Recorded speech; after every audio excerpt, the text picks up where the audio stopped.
He came back from the army, and his mother was gone. What he found was shocking. He stepped off the bus with the weight of his army pack still biting his shoulders, skin marked by the Certo sun, and one address burning in his mind: 18 Acacia Street.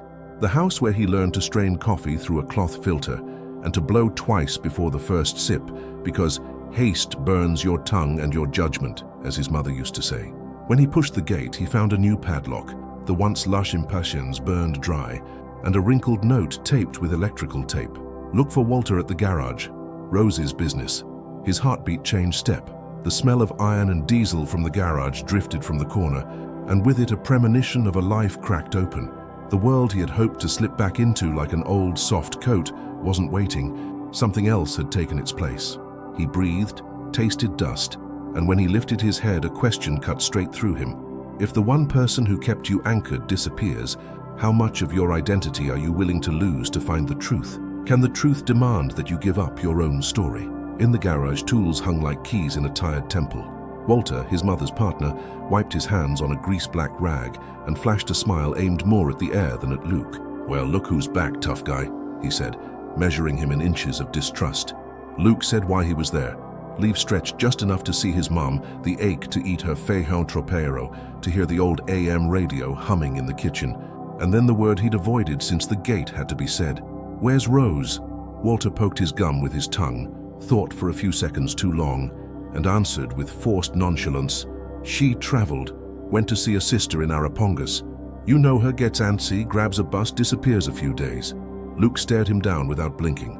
Rose never hit the road without leaving a note in her planner, never without setting aside a jar of dulce de leche for neighbor Celeste, never without watering the fern hanging from the clothesline. What hurt most wasn't the absence, it was the absence without a trace, as if someone had wiped her footprints away with a wet cloth. "And the house key?" Luke asked, showing the new padlock. Walter shrugged, said, "It's for safety," and turned back to the open engine of a square-bodied Goal, striking the pose of a man closing a subject. Luke saw the maneuver. The memory of the coffee ritual rose like an anchor. Arrive, knock twice on the door jamb, say, "Mom, I'm home," and hear from inside, "Hold on, it's almost done." His ritual had nowhere to land. He headed to the neighbors. Celeste opened the door with teary eyes that didn't need a question. In the hallway, an empty hammock still swayed in the wind, as if someone had just stood up. "It's been 2 months, Luke," she said softly, leading him to the kitchen. "One day she showed up with swollen eyes, asking me to hide a bag of documents in my closet. Said she had to fix something, that if 3 days went by I should call you. I didn't have your number." Luke felt a circular void in his stomach. Celeste pulled a brown envelope from the china cabinet. Finger smudges along the edge, a bent corner, the smell of things kept too long. On top, in Rose's slanted hand, "For my son." He didn't open it. Not yet. The envelope weighed like her voice. Without a voice, he leaned on the table instead, stared at the old sunflower tiles, and breathed in the 4-count rhythm he'd learned on bass. Walter said she went to visit a sister. Celeste shook her head. "Rose doesn't have a sister in Arapongas. She fought with Walter that night. I heard it. I heard her say, 'Don't touch me again,' and heard a cabinet slam. After that, silence. The fridge hummed low, and the envelope seemed to grow. 'May I?' He lifted a corner, but his hand wavered. Only then did Celeste say Rose had been going to the Social Assistance Center, Krasde, talking to a social worker, and the woman had left a card. Luke tucked the envelope against his chest, thanked her, and stepped back into the street with his head knocking against the light poles. The city seemed smaller, but the shadows larger. The question that rose at the gate had opened a corridor. What's the price of an entire past? That night, sitting in the square where they once learned to ride bikes, Luke finally accepted what he'd always refused. Sometimes you only discover who you are when everything supporting your old version collapses. He ran his finger along the envelope fold, felt the texture of a secret, and broke the seal. Inside were 3 things: an old maternity receipt stamped St. Julia Hospital, Neonatology, a copy of a birth certificate with a smudge in the registry field, and a faded photo. A young woman in a white uniform holding a baby and looking at the camera not with pride, but the desperation of someone trying to hold time in an open hand. On the back, Rose's handwriting. "If I don't come back, tell him that sometimes love is born where the law closes its eyes. Forgive me for choosing life." Luke's world, neatly aligned until then in 2 columns, base and home, took on diagonal lines. He lifted his head and knew The search for his mother would start with the possibility of the impossible and could end with the news that, the way things were recorded, he might not even be the son he thought he was. The next morning, Luke woke to the smell of sweet bread from Zach's bakery on the corner, but habit moved him. He hunted for water, flame, and ground coffee. In Celeste's kitchen, he asked permission and set up the little altar of every day. Kettle on the stove, cloth filter, 2 generous spoonfuls. The clean cloth spread out like a white flag. He poured slowly, blew twice, and by reflex, angled the blue cup toward the empty chair. She'd say, "You forgot the sugar." Celeste smiled sadly, lighting a cigarette that didn't light. The ritual, with no one to receive it, hurt. Luke drank anyway. He needed that gesture to remember who he was, even if that who was fractured. Routine crawled over the city like vines up a wall. The gas trucks jingle, neighbors beating rugs, kids with makeshift backpacks running to school. The egg sellers cry. Walter walked along the sidewalk, pretended to be in a hurry, pretended not to see. Luke saw the curl of his mouth, the tension in his jaw, the way he snapped a key into the padlock. The world around him was too normal for a disappearance. That by itself sounded the alarm. He put on his olive green shirt, slipped the envelope into his pack and went to the Cress. The receptionist, patient as the thick glass on the counter, asked for ID and whether this was about Ms. Rose from Acacia Street who came to the afternoon group. Luke nodded. He waited, studied the walls with children's drawings of trees with handprint leaves. When he was finally called, the social worker who came in had hair pinned up with a pencil, steady eyes and unhurried hands. "Anna," she said, offering water. "You're Luke." He realized it wasn't a question. Anna opened a hardcover notebook labeled Re. Re as in risk, he ventured. She smirked. Re as in restart. No small talk. Rose had sought help 3 months earlier, reporting psychological abuse, financial control, and veiled threats. She'd resisted filing a police report for fear of breaking the home. A home, it turned out, not even in her name. Anna spoke without pushing. She started collecting documents, wanted to protect herself and you. She talked about fixing an old mistake. Old mistake? Luke braced both hands on his thighs. Anna pulled a frosted folder and revealed copies of the same papers from the envelope, plus other attachments. There was a note from a retired nurse, Nora, night shift at St. Julia, 1997, recalling a confusing entry about a newborn handed into the care of a staff member who later vanished from the hospital. There was an unsigned form and a battered card from the public defender's office with an appointment penciled in. She missed that day, Anna added. The day of her appointment she didn't show. I called, no answer. I stopped by the house and Walter said she'd traveled. Luke held it together on the outside as memories rummaged drawers inside. A childhood with no hospital photo in the album, the way Rose dodged questions about labor, no paternal relatives at parties. That time a woman at the bus stop looked at him too long, like she recognized him. Everything seemed eager to fit into that old mistake, but the word mistake felt like an accusation against the woman who taught him to blow on coffee. He defended Rose without saying a word, like on base when the unit's honor is at stake, pressed his shoulders to the chair back and said, "If she missed it, it's because someone prevented her." "It could be," Anna replied. "And it could be she went alone to find proof." The social worker didn't treat Luke like a boy without agency. She unfolded a map, pointed to addresses, explained protocols and fear. "If you want, I can come with you to the public defenders, but it's your choice. I'm not your guide, I'm your support." He thanked her. The word support said like that without promising salvation sounded honest. Outside, the heavy noon sun uninvited overthinking. Before the defender's office, he detoured to St. Julia Hospital. The white-tiled building with aluminum windows smelled of disinfectant and memory. At the desk, a young woman in a lab coat asked for information. He gave his name, birth date, mother's name, and felt his voice scrape when he said, "Rose." "Records from 1997 are in dead storage," she said, pointing down a hall.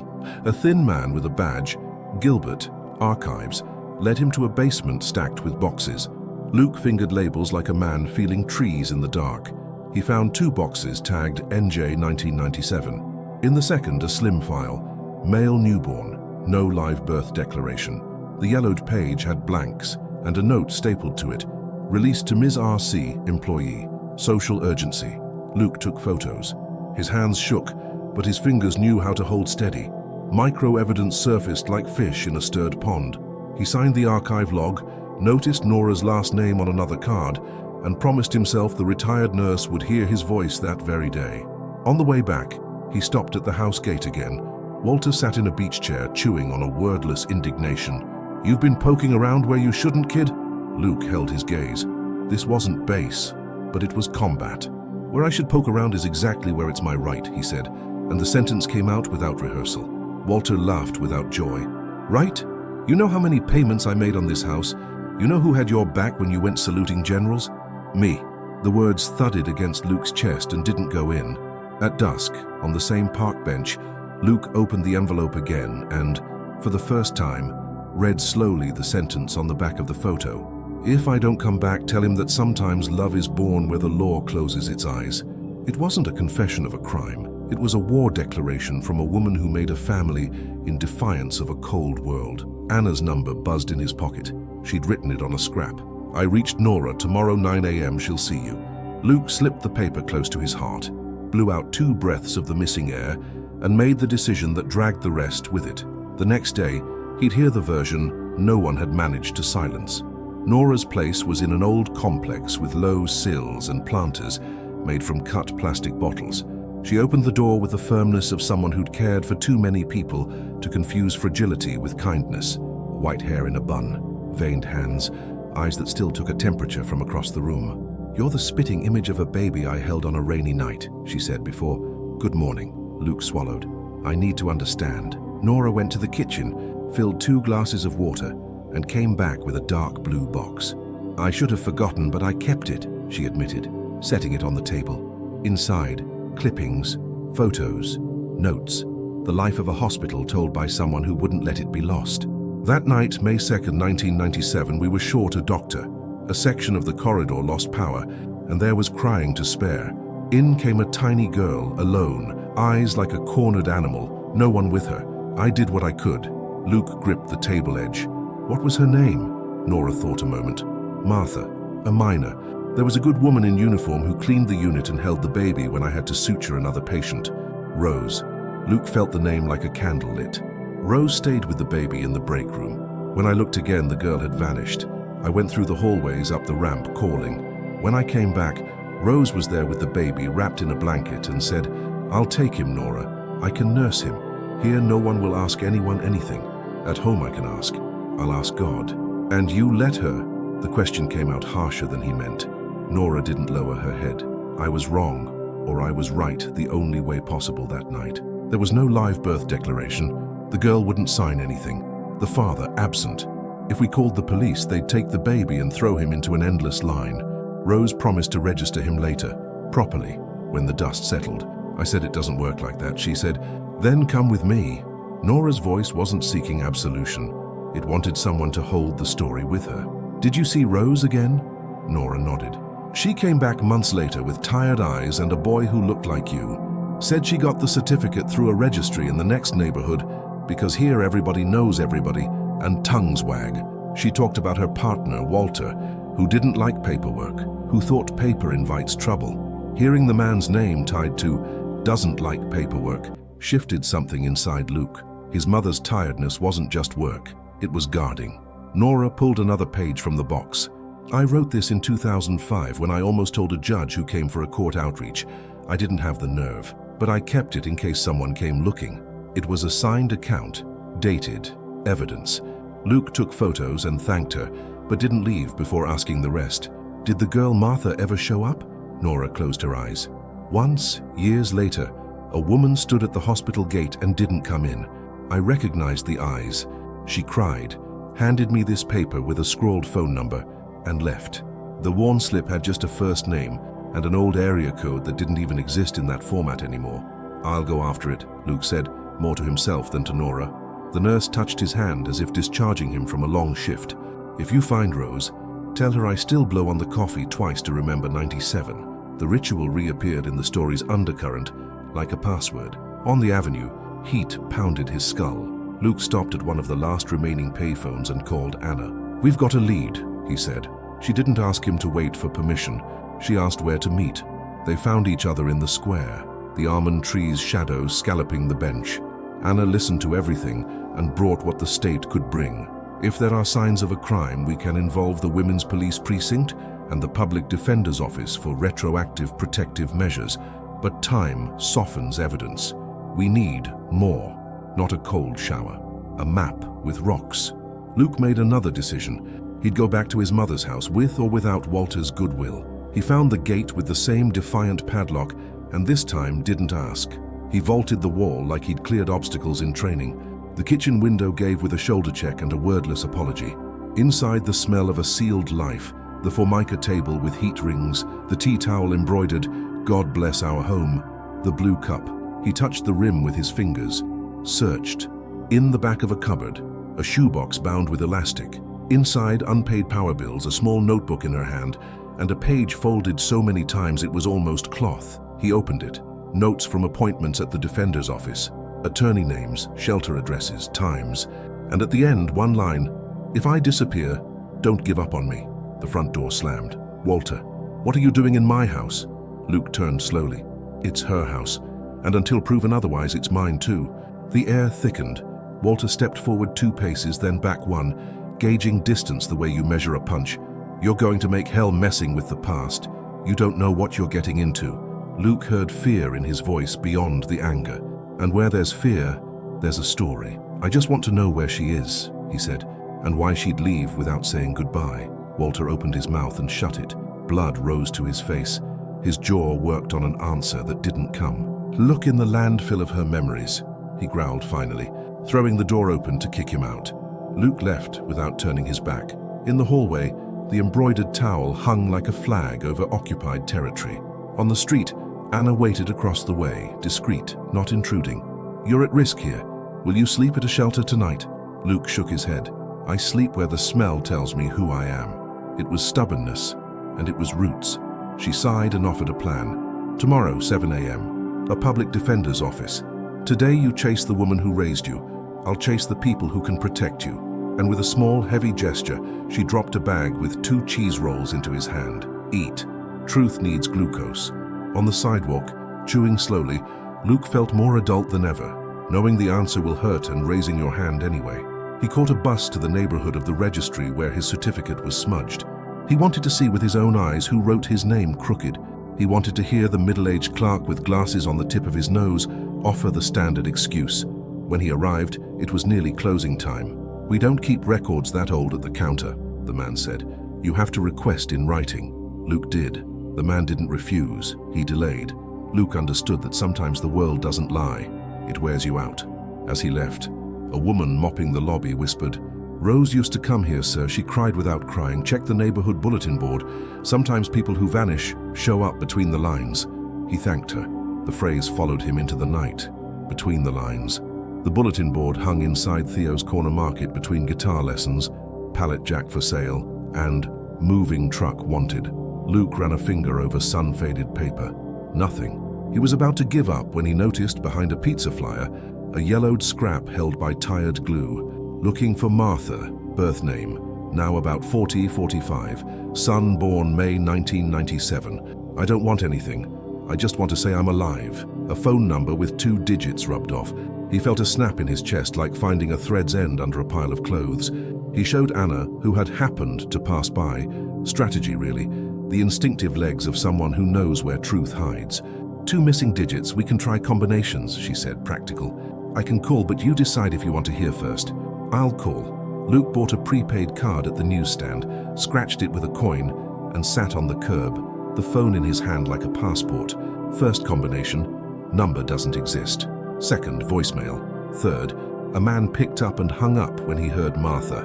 Fourth, a woman's voice, shaky like someone unwrapping a memory she's not sure she wants. "Who is this?" "My name is Luke, born May 1997. Someone left a note on a bulletin board saying Martha was alive." The silence on the other end was a whole highway, then a small, unshowy sob. "I'm alive," she said.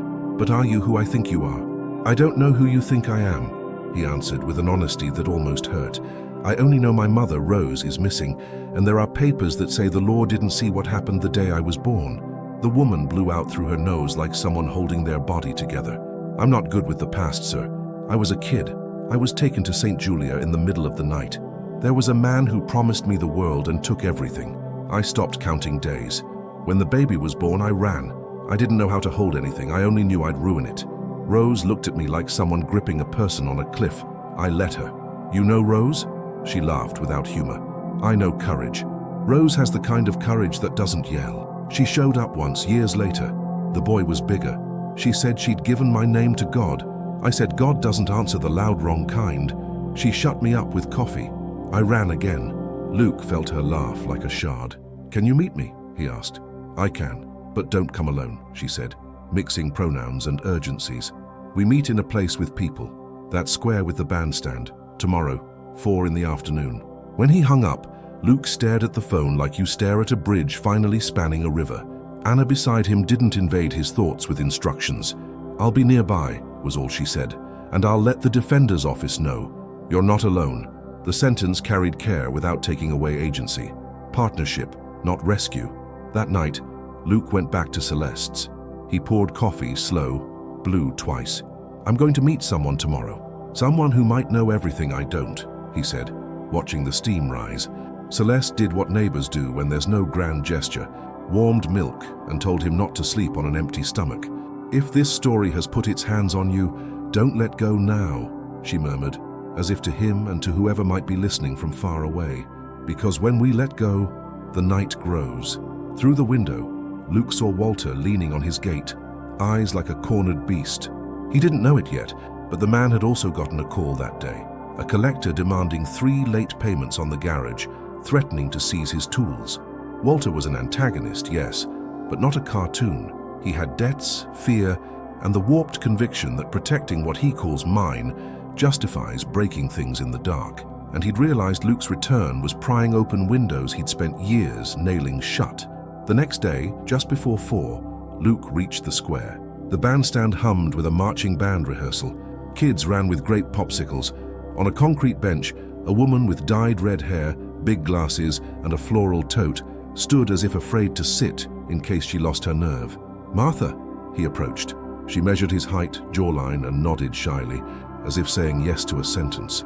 I'd know you in the dark, she said, and laughed at herself for the impossibility. They sat. Martha told her fall without rehearsed heroics. The relationship with an older man, the cheap room near the bus station, promises to go see the ocean, a late-discovered pregnancy, the fear of going back to her mother's where her brother hit and her stepfather measured skirts. I couldn't do it. I handed him to the world, but Rose grabbed him first. Luke listened without judging, and every word was a piece on his blank wall. I tried to get close later, but shame was bigger than me, she said. Rose looked at me like I was a person anyway. Then I ran. Have you seen Rose recently? Martha lifted a hand, asked for patience. 2 months ago, she called me. Said she needed to regularize everything. She was afraid of the man. Said she'd go to the defenders with some papers. That if it got bad, she'd go to a women's shelter and call me once safe. After that, her phone just rang. Luke clenched his fists. The man, Walter, did he confront you? Martha bit her lip. Yeah, yesterday saw me leaving the market. Told me to stay away. Said in this story, the ones who talk are the ones who lose. I came anyway. The bandstand's shadow slid across the ground like a clock hand. Anna, at a distance, pretended to study a community events board, but her eyes weighed risk. The world that squeezed Luke was also forging them. There was fear, but for the first time, a web of people. When Martha pulled from her tote a cheap locket with a tuft of baby hair and a maternity bracelet with its blue ink almost gone, the plaza fell silent inside Luke for a second. Proof, not of guilt, of life. I kept this to remember. I gave birth to someone God didn't let me raise, she said. Luke patted his pocket and felt his dog tags. Between the two objects lay the difference between the public and the intimate that build a life. Just as he was about to say something simple, thank you, a white car stopped against traffic, the door slamming like an order. Walter stepped out, face hard with fear turned into attack. Enough, the circus is over. He looked at Martha with defensive contempt. You again? Get out of my family. He looked at Luke like he was an invader. You're digging your own grave. Luke stood slowly, hands visible. I just want Rose. Walter took a step forward, and that's when 2 municipal guards patrolling near the bandstand approached with presence, not force. The moment hung. This wasn't time to settle things by shouting. It was time to accept the truth wouldn't fit in a backyard anymore. The guards came without sirens, like men who know certain tensions explode faster with an audience. One of them, Baker, raised an open palm, asking for space. Everyone breathe. What's the situation? Walter pointed at Luke and Martha, his arm shaking with anger and another feeling not yet named. Family business, the guard answered in the tone of a man who sees this from Monday to Monday. Family business becomes a report when there's a threat. Anna stepped forward, showing her city ID. Not a cop, but a social work badge still opens doors in towns that respect a rubber stamp. I'm a social worker.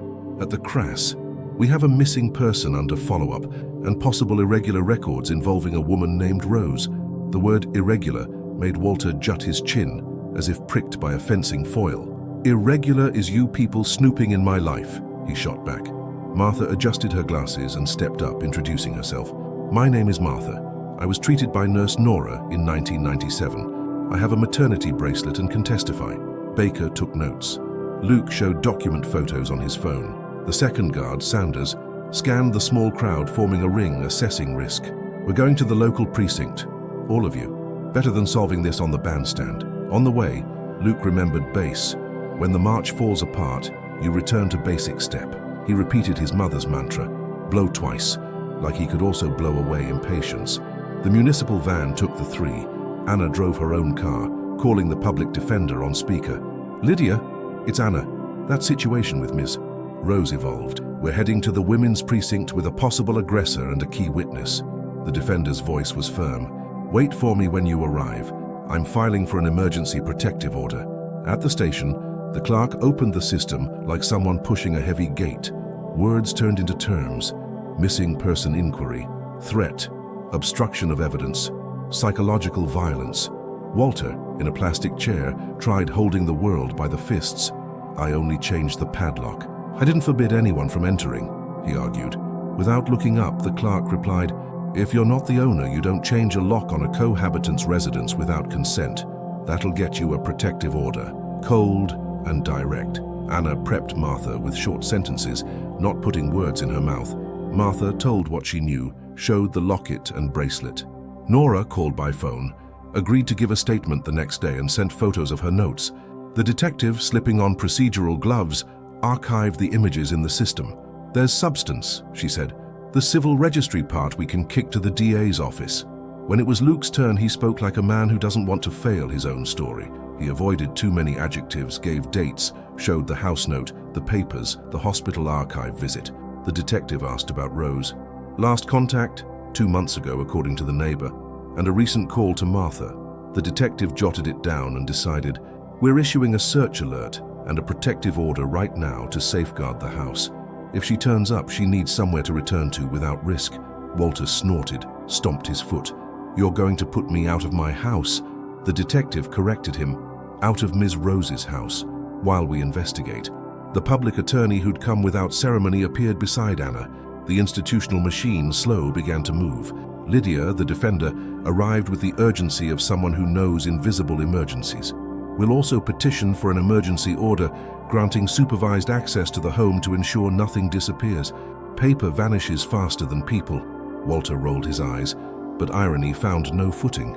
Outside pressure tightened like a barrel hoop. Bills, locks, station, protocol. Everything shoved Luke deeper into the fight. And still there were breaths.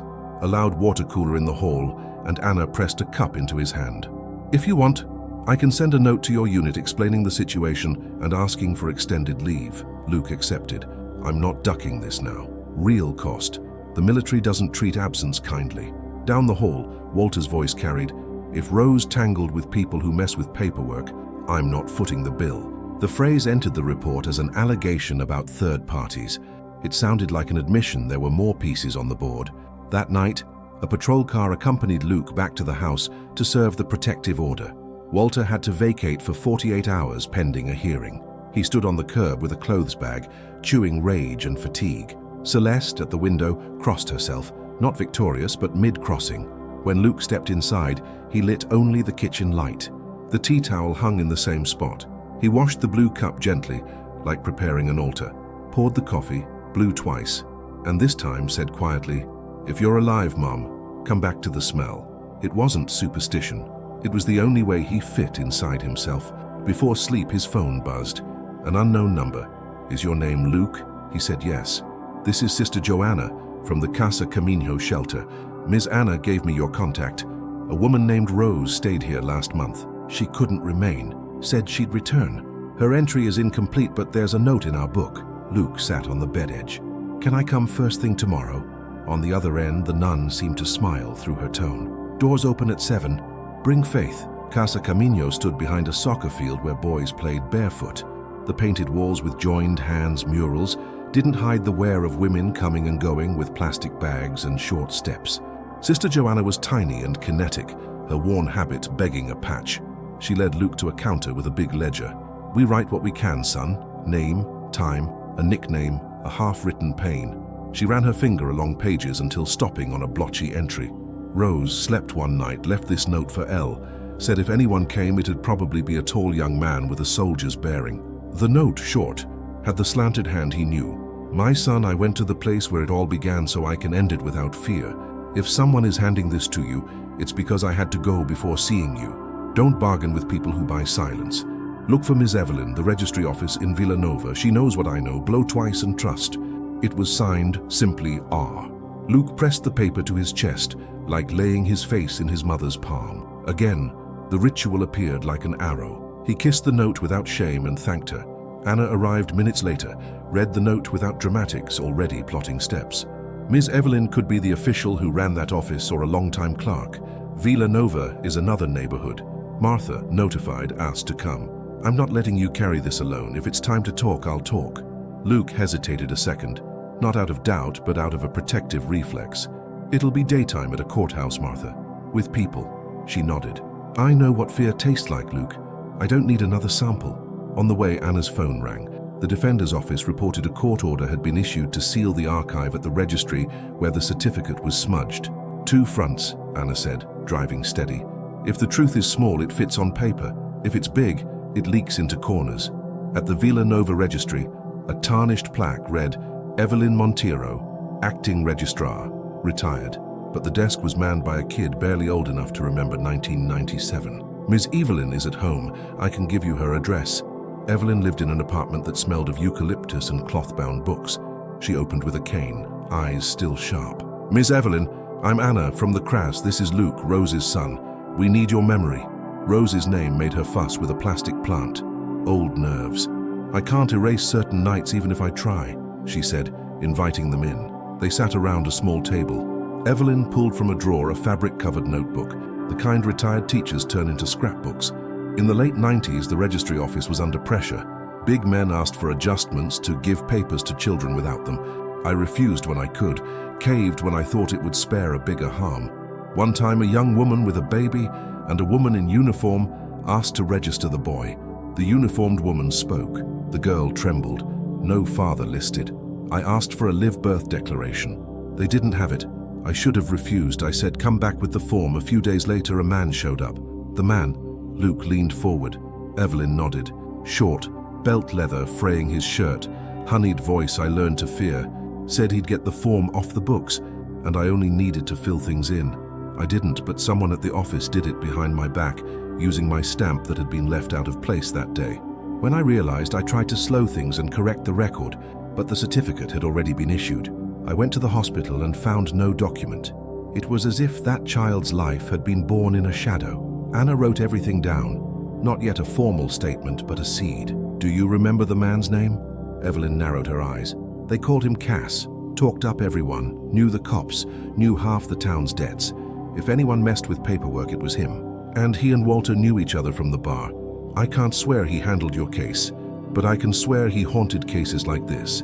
The name nailed itself in Luke's mind. Cass. Another piece on the map. Martha shifted in her chair.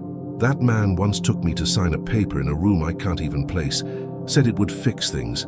I didn't read." Guilt scraped her throat. Luke was quick. "You were a minor, Martha. The people who were supposed to protect you failed. Guilt doesn't live in your body." Evelyn, with city-wise authority, added, "Guilt belongs to those who build traps for the weak and still charge a toll." Evelyn agreed to go to the station and sign a statement. She also gave a detail that became a lever. Cass had a habit of photographing everything and keeping it just in case. He developed a lot at Eliseo Photo. If you want proof, I'd look there. Anna thanked her the way you thank someone who hands you a treasure map. At Eliseo Photo, the smell of developer clung on in the smartphone age. The owner, Sebastian, had eyes that had watched stories form and fade on glossy paper. Cass? I know him. The kind who thinks photos are trump cards. Brought in rolls with everything. People, doors, stamps, badges. A careful show-off. He rummaged in folders. I keep old files out of stubbornness. There's a box with his nickname, Cass's stuff. They opened it. Catalogued negatives and a few loose prints. One in particular chilled Luke's neck. The front of the Vila Nova registry. Evelyn with her back turned and at the edge, Rose holding a baby, and Cass himself, smiling without his eyes, a hand on Walter's shoulder. A date stamped on the back. The proof wasn't a thesis. It was a hard little dot of reality. Sebastian authorized copies and wrote a receipt. Anna already pictured it in a hearing. This photo ties the statements. Evelyn, Martha, Nora. It tightens the circle around Cass and Walter. Luke held the photo like a handrail on a staircase. Now we need to find my mother. Sister Joanna texted again. A rideshare driver says he took Rose last week to a community kitchen near the old bus station. Says she mentioned grabbing a suitcase she'd hidden. They went to the kitchen. A volunteer remembered her. Hair tied back, eyes asking the world to excuse her. She came, cried in silence, stashed a blue suitcase in a storage locker, and rushed out when a tall man stood in the doorway. She vanished down the hall. They described the man. Anchor tattoo on his arm. Sebastian confirmed by message that Cass had that exact tattoo. The map tightened. In storage, with permission, they opened the locker. The old blue suitcase had a rusty lock. Luke drew a deep breath and asked for big shears. He snapped the clasp. The suitcase sighed open with mold and stale wind. Inside, folders arranged by hands finally tired of fear. Utility copies, letters from Rose to herself, a cheap voice recorder, and, wrapped in a chicken-embroidered tea towel, a fabric-covered notebook. In the first audio, Rose's voice shaky and firm. If you're hearing this, my son, it's because I found courage. I didn't steal you.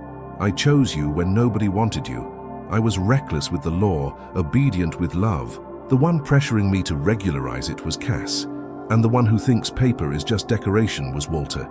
I tried to fix it without hurting you. If anything happens to me, spare no pity for those who pity their money.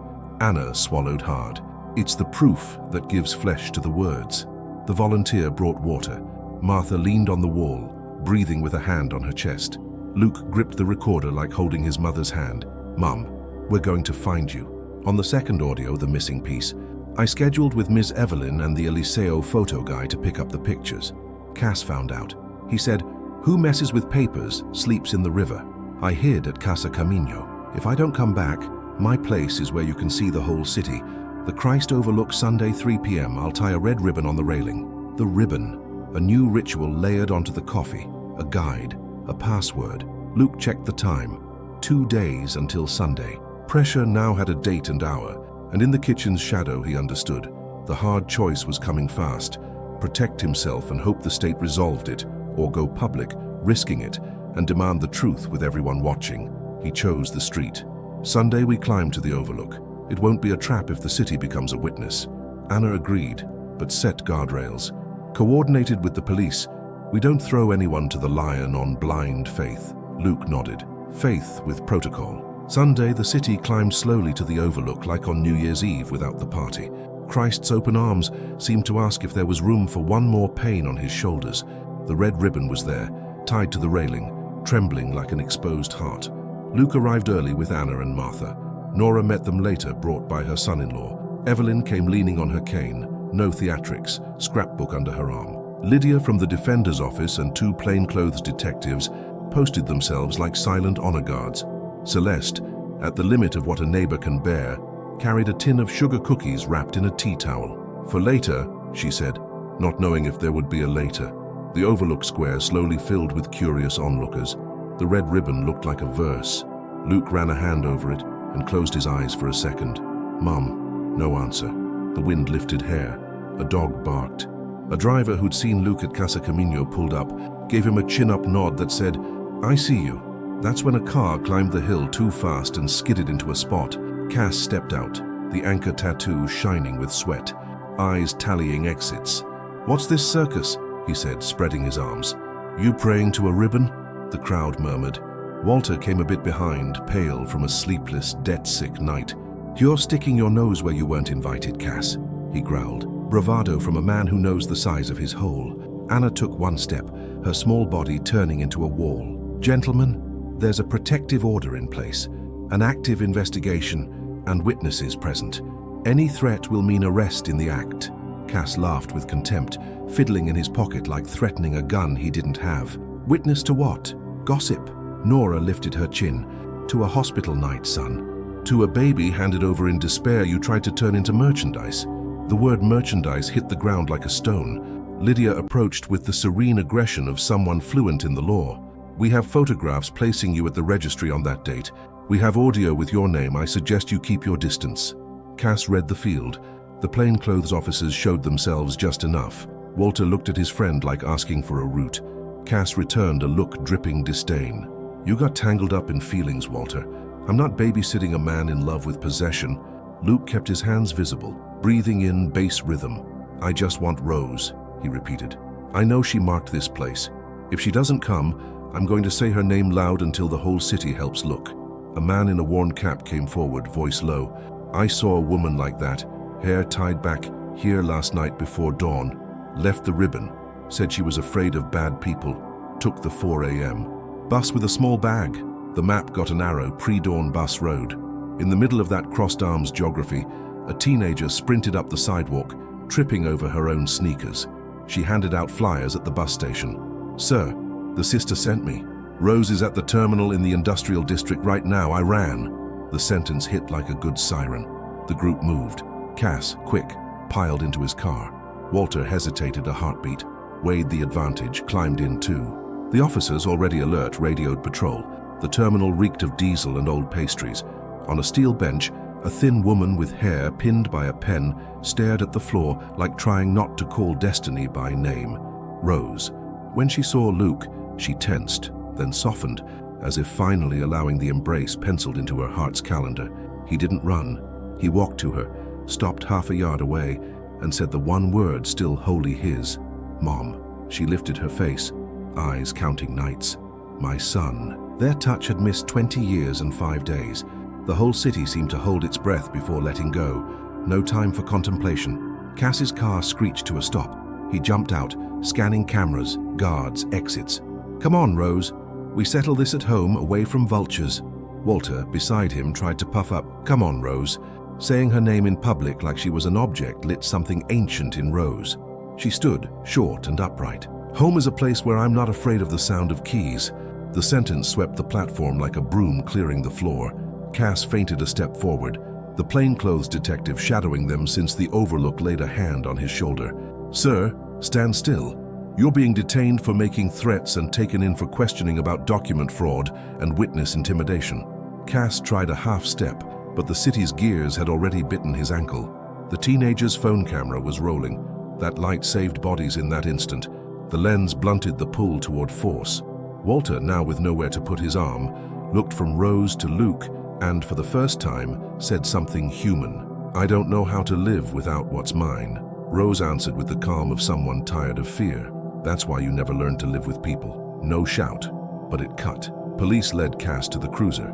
In the scramble, a keychain with a tiny anchor and a cheap flash drive fell from his pocket. An officer bagged it. Later, they'd find scans of documents, a client list, photos of registry doors, and even audio of him laughing as he explained how to make one paper disappear and another be born. Evidence, finally, with the shape of a jail cell. Rose trembled. Luke pulled the blue cup from his pack. He'd brought it like a portable tabernacle. "I brought this for when we were brave." They walked to the terminal snack bar. The owner, a heavy-bellied man with an unassuming heart, lent them a burner. Luke poured coffee, blew twice, and handed the cup to Rose. She wrapped both hands around it, like always. "I promised if you were alive and free, I'd tell you the hard part," she said. "I wanted to shield you from the shame of adults who failed, but I learned secrets that protect, also kill slow."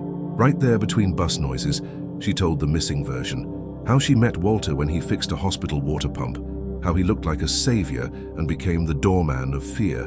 How she met Cass via a favor and ended up hostage to debts that didn't exist on paper. "I worked extra years at a school to cover rent and spices.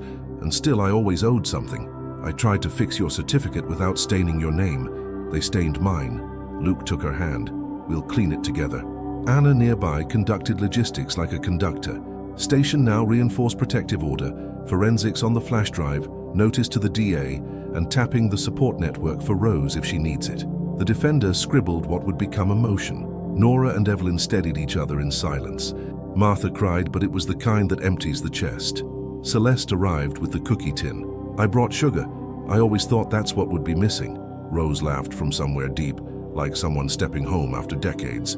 On the way to the station, Luke got a text from his sergeant, short and firm. Leave extended.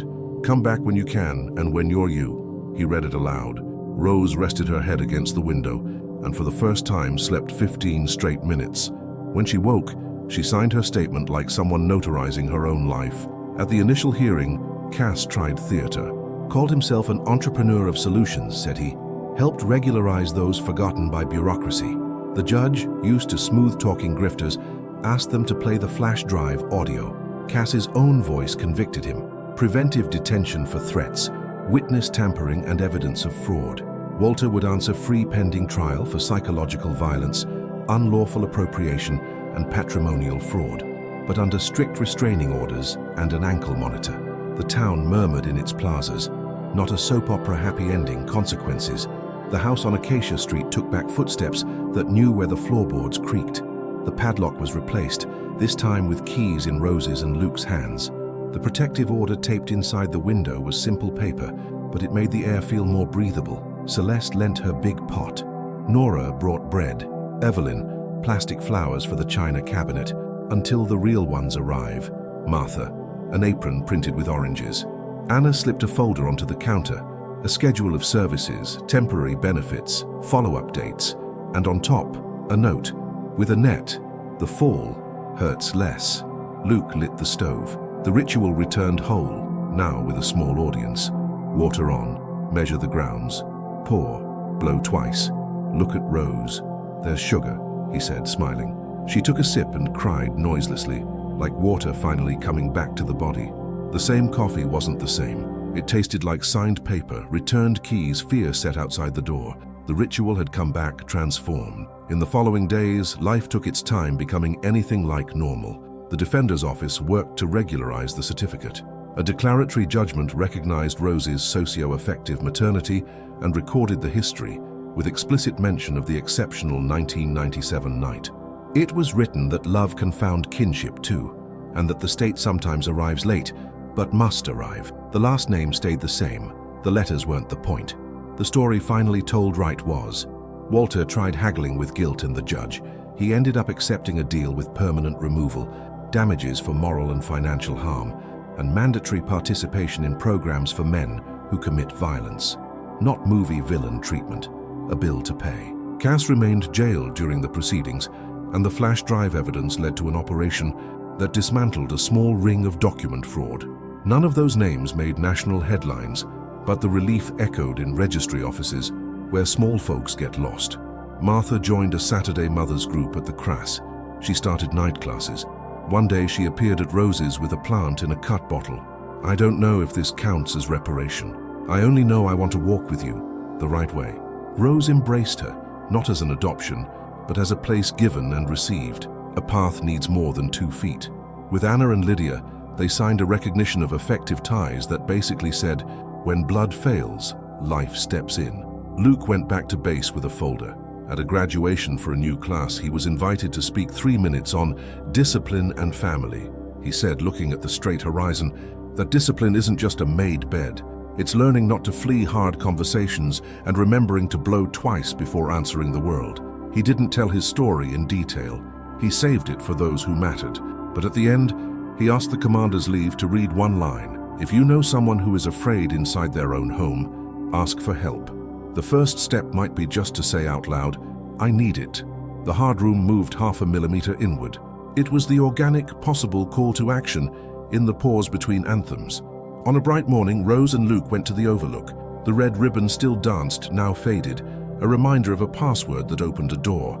They tied a blue one beside it. No message, just color. One for fear, one for the future. Rose looked at the Christ and, laughing at her own cliché, said, "He looks tired, doesn't he?" Luke answered, "He's holding too much. Let's carry a piece." They went down hand in hand, the world not lighter but more honest. Back on Acacia Street, Celeste set out a simple spread to close the day: bread, butter, cornmeal cake. The AM radio played an old song. Nora told night shift jokes. Evelyn complained about the new clerk who doesn't know how to use carbon paper. Martha taught her garlic sauce recipe. At the end, Luke washed the cups, Rose dried, and the blue mug glowed in the late light. He placed it in its old spot by the stove, aligned with the burner, exactly how Rose taught him as a kid. Before bed, Luke took out the fabric-covered notebook from the blue suitcase. Rose had used it as a stitched diary of memory. There were bakery tabs, bus timetables, scraps of prayer. On one page, a crooked poem: "If the law doesn't see me, may God see me. And if God sees me, may the law learn someday." He closed the notebook, blew twice, and set a fresh sheet beside it. He wrote, "Today, October 17th, I filed to regularize everything. Today, my mother came home. Today, I breathed without apologizing. In the house is quiet, a small sound, the clock pendulum marking seconds, not the sound of fear waiting for a key to turn, the sound of time being worth something again." For the first time, Luke allowed himself to imagine beyond putting out fires.